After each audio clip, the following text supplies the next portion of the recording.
And welcome to the chat on Newsday Amarillo and News Channel 10-2. I'm David Lovejoy. Good morning, everybody. I'm Rhonda Lawnert. And I'm Chuckalicious, Chuck Williams.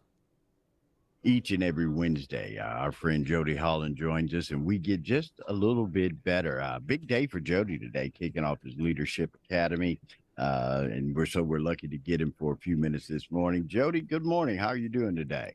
Doing fantastic. Ready for an awesome day. There you go. Get better. That's what it's about. Jody, I know our topic this morning is self-discipline. And if anybody needs some help with self-discipline, it's myself. Help me, please. Help all of us. So there's a number of different ways that you develop discipline, but I want to take it from the perspective of if you were told, hey, you should get in shape and you shouldn't smoke. And you go, yeah, I know that. People have told me that my whole life. You're supposed to be in shape. You're supposed to not smoke. You're supposed to eat right. You're supposed to do the things you're supposed to do. And you go, but I don't want to. Right. So it is easier to do the easy thing than it is to do the thing that requires you to change your perspective or your self-concept. The psychologist back in the 60s and 70s, a guy named Dr. Walter Mischel, and he did a test called the marshmallow test. It was a really cool test. You'd take preschoolers and they put a preschooler in a room and there'd be a little plate in the room and there'd be a big marshmallow. And they'd say, you can eat the marshmallow if you want, but if you wait, when I come back, you can have two. But they didn't tell them when they were going to come back. Now imagine seeing that wonderful looking marshmallow right in front of you. You're 4 years old and you want it, but you're told if you wait, you can have more. Right. A bunch of them didn't wait. A bunch of them just took the marshmallow right then. They got nothing later. They studied the kids and kind of tracked them through their education. The ones that waited, and it was sometimes 10 minutes, sometimes 30 minutes, but the ones that waited, they achieved at much higher levels. And they, at that point, they got their two marshmallows, but they achieved at higher levels, not because they could wait to eat a marshmallow. It was the executive function of the brain said, I can delay my gratification to do something that's more important right now. So the aspect was the measure of the strength of their self-discipline. When we think about self-discipline from a workplace standpoint, this is our ability to regulate our behaviors and to create mental toughness. Angela Duckworth studied military individuals. Specifically, she studied Navy SEALs and wanted to know what was it that made an individual make it through SEAL training versus somebody who didn't. Because these are like the best of the best. They're elite physically. They've got it all. And in her study, she showed that it wasn't always the one that looked the most muscular and the most in shape. It was always the one with the most mental toughness. And it was correlated back to the same concept. If you can do the hard thing now to get the reward later, then the likelihood of you being successful in that endeavor goes up significantly. So it's both mental toughness and behavioral conditioning. And that's the part that we don't always develop, that part of the brain, that capacity to override or restrict ourselves. And that's in a part of the brain called the medial prefrontal cortex. So we think about this aspect where it's like a muscle. And you get up every day and you go, I should eat, a healthy breakfast. And then you reach for something that's not so healthy. And maybe tomorrow.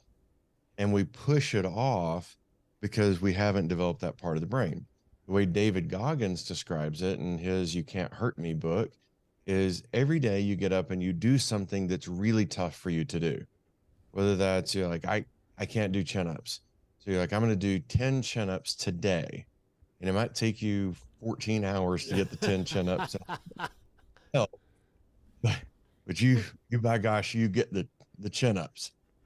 When you practice doing tough things that require discipline or that require you to override your emotions that say, oh, it's too hard, I want to quit.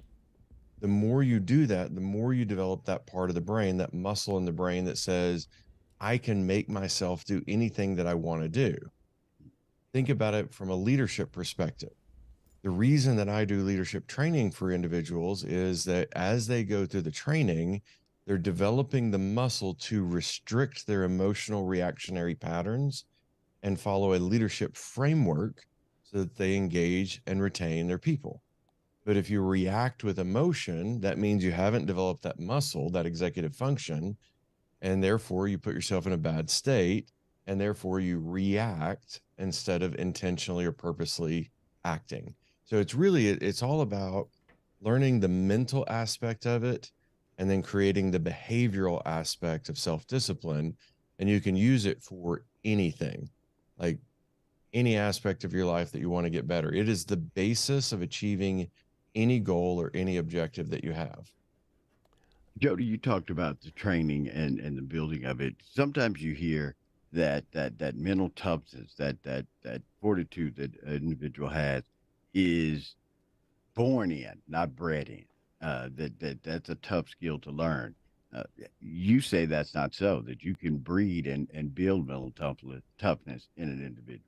Absolutely. And the research going into psychology is, are we genetically just who we are and there's nothing we can do about it? We're completely predetermined, or are we conditioned through environment? And the answer has always been yes, we are both. So there is some aspect of genetics. And I do think that some people, when you've got multiple generations of highly disciplined individuals, then it's easier for that person to be disciplined for two reasons. One, they have a little bit of the genetic code being passed from one generation to the next, but I also think their demonstration of discipline from a very early age was what got them there. And I was not a competitive athlete for the most part in high school. And so I looked around, the people that really, they're great football players, great basketball players, that kind of stuff. That wasn't me. I developed kind of late. I was a scrawny kid, didn't get any much muscle put on until about my senior year in high school. But I remember my dad saying, it isn't about who you are at this age. It's about who you are in 30 years. So watch the people that require somebody else to discipline them versus the individuals who simply choose to be in shape. And that's the massive difference. So the self direction is the differentiator, but you can develop it by practicing delayed gratification, practicing self monitoring, practicing setting goals. So I'm wanting to run a 5K and not been a runner really since I was about 22 years old. So, I started running about 8 weeks ago and working up to it. And last night was the first night that I hit that 5K. And I knew I was going to be talking about self-discipline today. So I wanted to make sure I had a good example. But I'm like, okay, make it a mile. Don't worry about anything else. Run a mile. And as I got close to the mile, I started telling myself, if you can make it a mile, you can make it a mile and a quarter. And you get close to a mile and a quarter. You're like, if you can make it a mile and a quarter, you can make it a mile and a half. But think about the voice in your head when you start going, oh, this is tough. I don't want to do this. You quit because you listen to that voice. If you create an overriding voice that says, yeah, of course it's tough. That's why you're doing it and somebody else isn't. Yeah. That's why you push yourself and somebody else won't.